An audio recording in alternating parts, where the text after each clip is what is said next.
I last fished Splash Point in late October for a mixed catch including a thornback ray. The splash point I'm referring to is one in front of Redoubt Fortress in Eastbourne. It can be very good for place, so I was hoping to fish it in the spring, but some farriers had other ideas.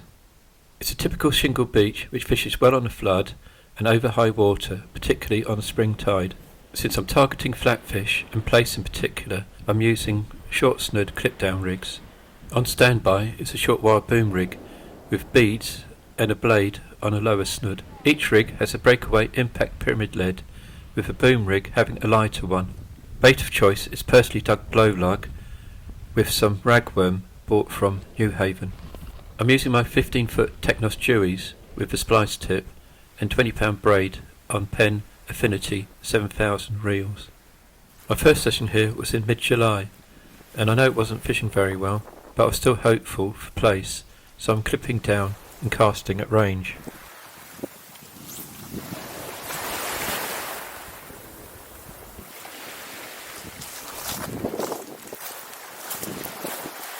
There's a little bit of wind, but it's from behind, so that helps with distance.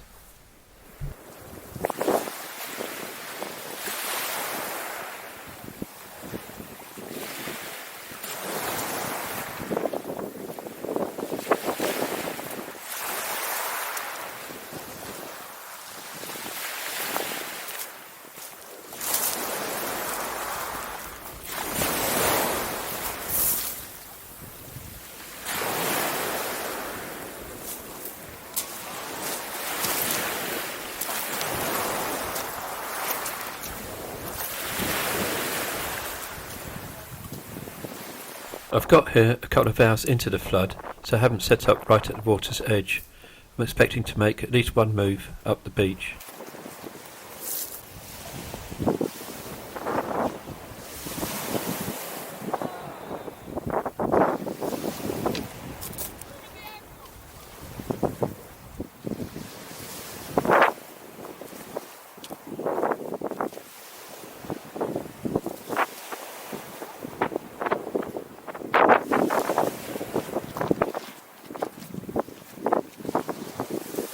As I'm waiting for my first bite, I'll just run through the locational details.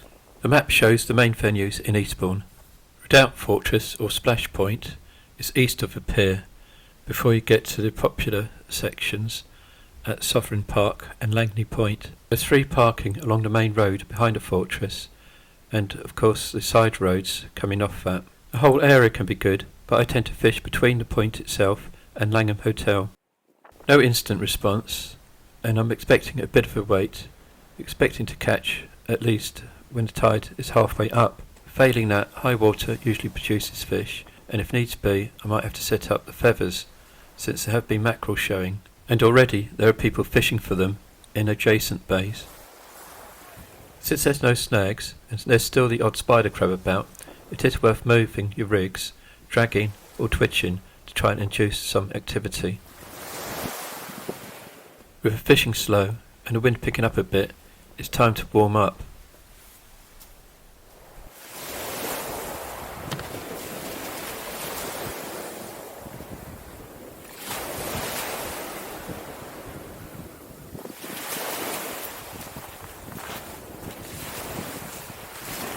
It's halfway up the tide and I still haven't had a bite.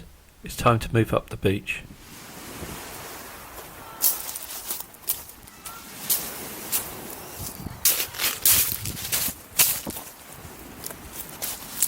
Up here there's less shelter from the slope of the shingle and the groins, so you catch the wind a bit more.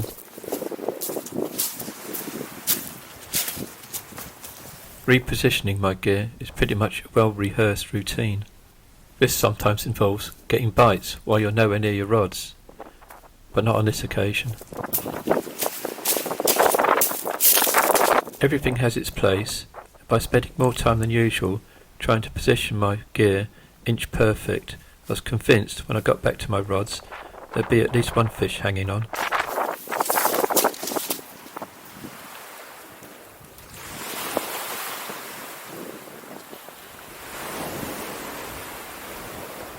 Baits are still coming back pretty much untouched.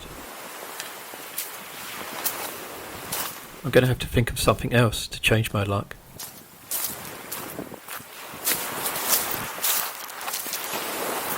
I'll drag the rig that's still out there, but not wind in, leaving it out there for that much longer. Walking up the beach with bail arm open keeps the rig out there, so hopefully that gives it a lot more time for something to find the bait. Hopefully a place rather than a spider crab.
With nothing happening, even with twitching or dragging the baits, as I come to the temptation of having a go for mackerel. The water is gin clear, and I've seen some surface activity, so I've swapped one of my rigs over to feathers. Purists will shudder at this, but I'll do anything to try and avoid a blank.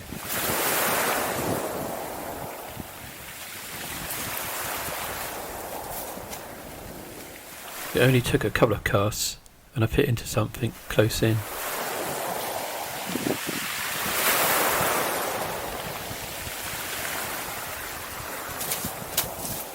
Well, it's not of eating size, but it is a mackerel, and it saves the blank.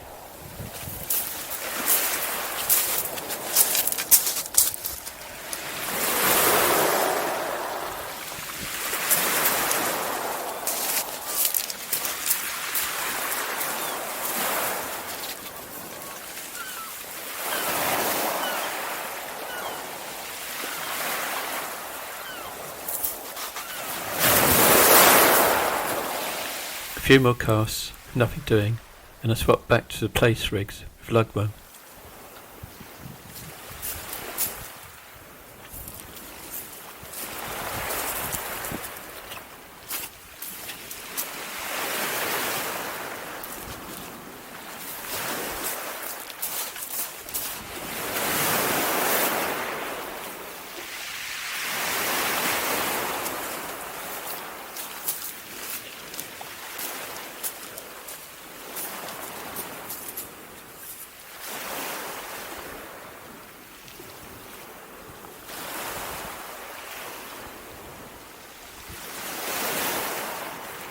I switched to the boom rig on the other rod and I got my first proper bite. Well, that's a first for me. My first black bream at Eastbourne, and it's on the snood with the beads and blade and lugworm. So maybe my luck is in after all.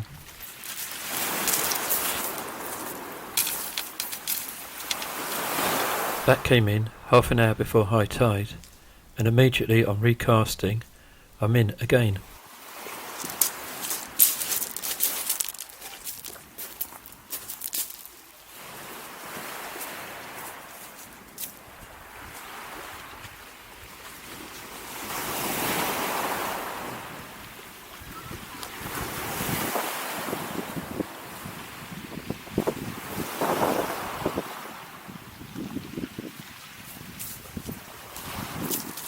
Another black bream on the same rig, but this time on the middle snood, but on lugworm again.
With the 2 bites in quick succession, I was expecting things to improve.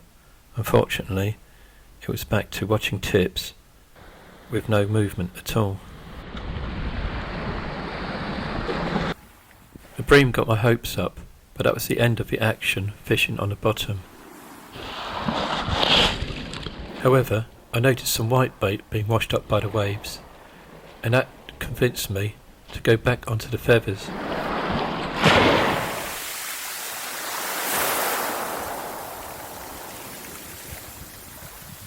It's not very interesting watching someone feathering, so I stopped recording, and in any case the light started to fade. The only thing to note here is that it does pay to vary the way you retrieve your feathers, the distances at which you cast, and using a very light weight. I'm using a 3/4 of an ounce ball lead. That means the feathers drop a lot slower. This paid off today, and although I haven't got the footage, one of the photographs shows that I did catch, and I ended up with 10 mackerel and over 15 scad. A disappointing session really, so I left it a month before coming back. This time I had my new Colmic 07 rods to try out, and I had black bream in mind. So baits would be predominantly ragworm, and the rods would be held up high rather than low, as you would trying to catch flatfish. So I've baited up and clipped down one of my bream rigs. This one's got small chino hooks rather than Aberdeens. The other rig out there is a long wire boom rig with beads, and that one's still got place in mind.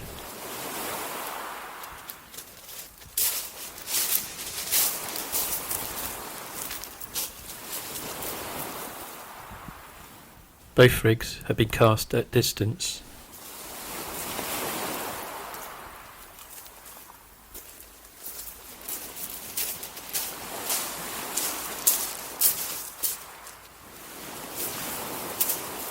Since last time, nothing happened until the top of the tide.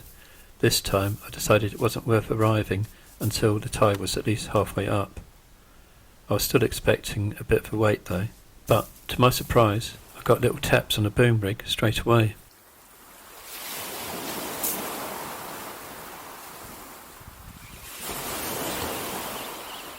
And would you believe it, it feels like a fish on the first cast.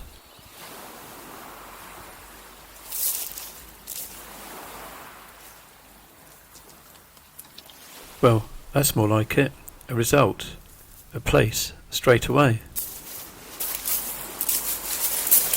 It's on the middle snood, which has red and yellow beads.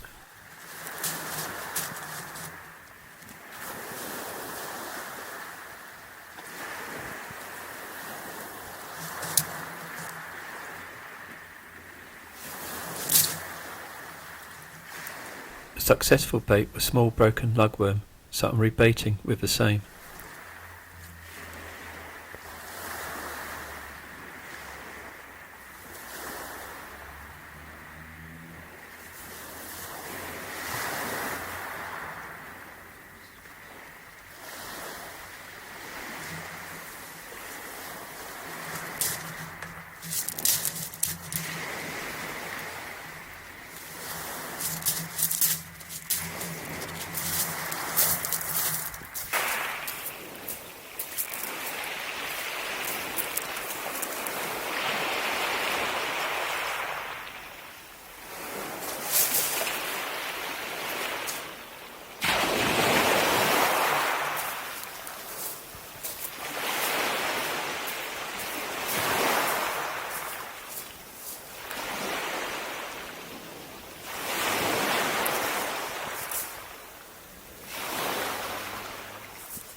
Quick look at the setup.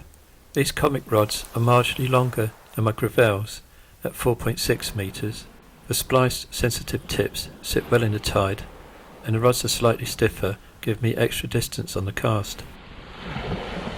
I have a short wire boom rig on standby, And I've already mentioned the other two rigs that I'm fishing with.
On this occasion, I've cast my rigs a bit too close to each other, so I'm wary of the lines crossing, so I'm carefully tightening up to the leads and making sure the rod's at the right side of the tripod.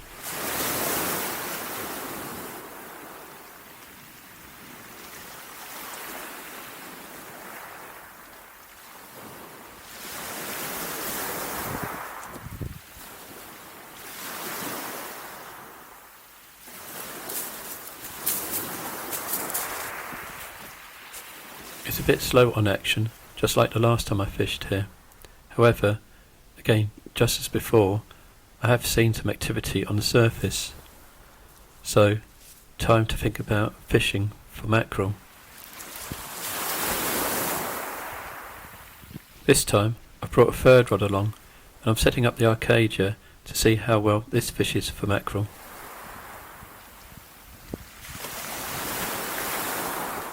I find that beach casters are a bit too heavy for feathering, and I know that a lot of people use carp rods for this purpose.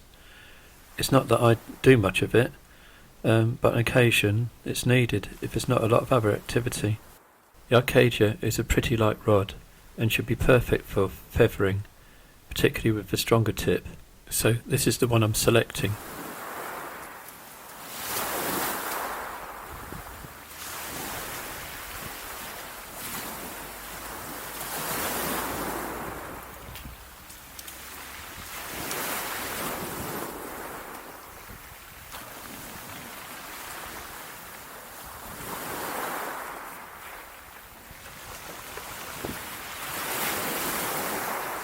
I'm now using a Fox FX9 reel with this rod. This carp reel appears to be the perfect match. The line is 14-pound Terry Eustace mono, and I'm using it straight through. No need for a leader if I'm only using a 1 ounce lead.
start with, I'm not casting very far, as I've seen some fish swell at the end of a groin.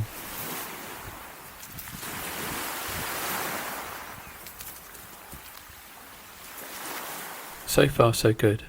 This rod feels a lot easier to hold than the gravels that I was using last time for this type of fishing.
Okay, that didn't take very long. On my third cast, I feel there's something on.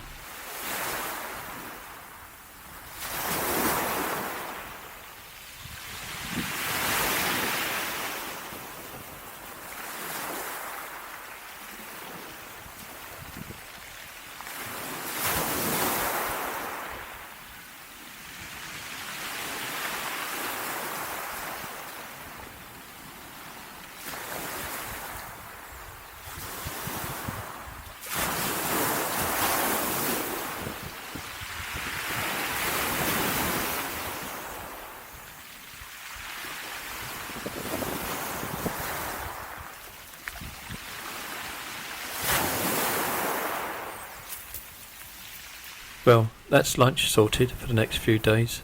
4 sizable mackerel.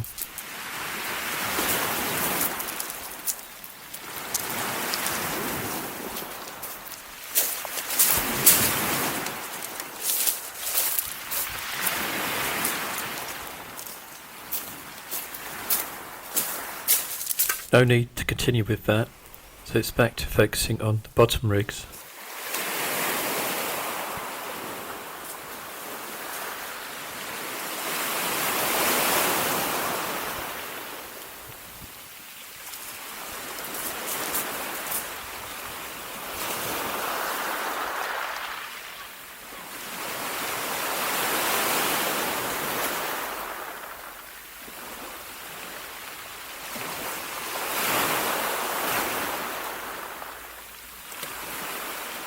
It's now the top of the tide, and I've switched to using a short wire boom rig.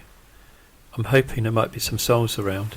I had just about run out of my small lugworm, so I'm very grateful for the guy who was fishing in the next bay. He couldn't stay any longer, so gave me his leftover bait, and the lugworm he gave me were of perfect size. Tiny, but that's exactly what I want for my size 3 Nordic bend hooks.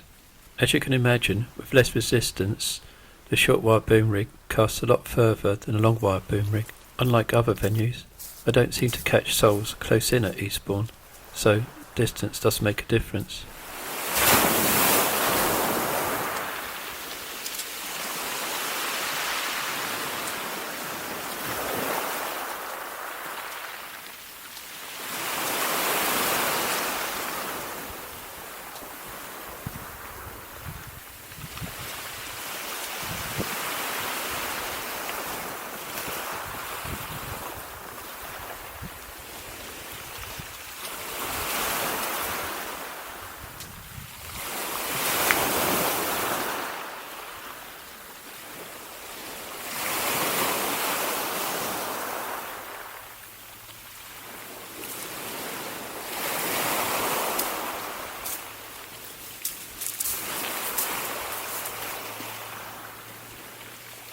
My other rod has still got a bream rig on with ragworm, but this hasn't seen any signs of any bream, or anything else for that matter, but I'm still hoping to catch using it, and it does outcast the long wire boom rig.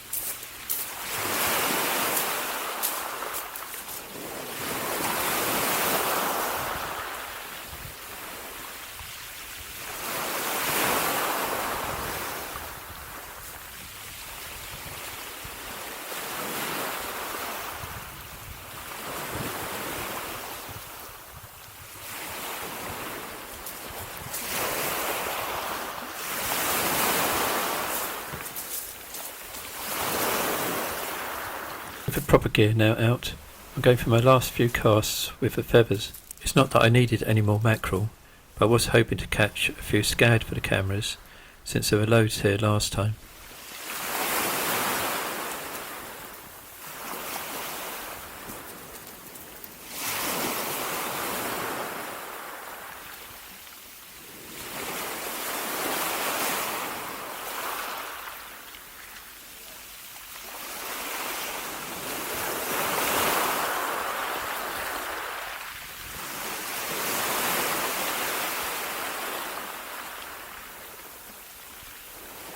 After a few casts, I gave up on that idea and it's back to concentrating on the bottom rigs. That's a lot more promising. I'm getting little knocks on both rods, but nothing worth striking into yet.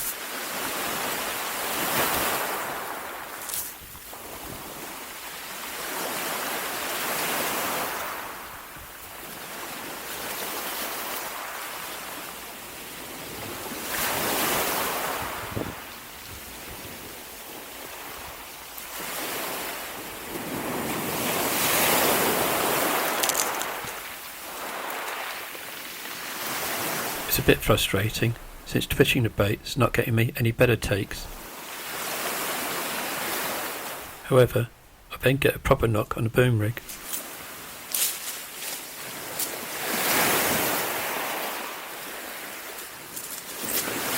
The hunch pays off with a sole on the bottom snood. And yes, that's worthy of a smile.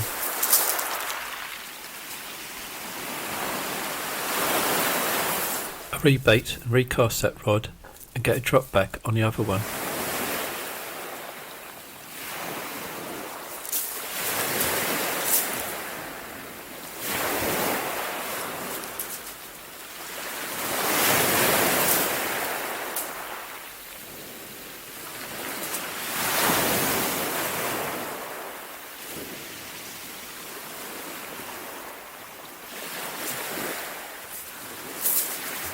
Baby smooth hound on the ragworm.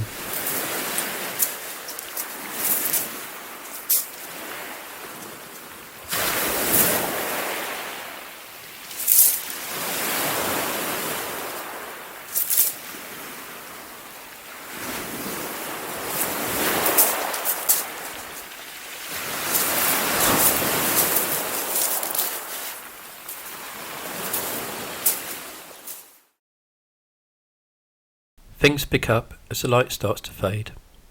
I catch 3 more soles, 5 more smooth hounds, and a whiting. In this time lapse, you can just about make out 2 of the soles and a double shot of smooth hounds. The final sole came in a double shot with a whiting. I wasn't intending to night fish, so I only stayed 2 hours into the darkness. This took me to about 2.5 hours down the tide. I possibly could have caught more soles further down the tide, but I gave up after a succession of small smooth hounds. Another thoroughly enjoyable session at Eastbourne. Although it started off quietly, did end up in a really good session. Really enjoyed this one. 12 fish on the bottom and 4 mackerel. This is the most soles I've caught here, so I can't wait to get back and have another go.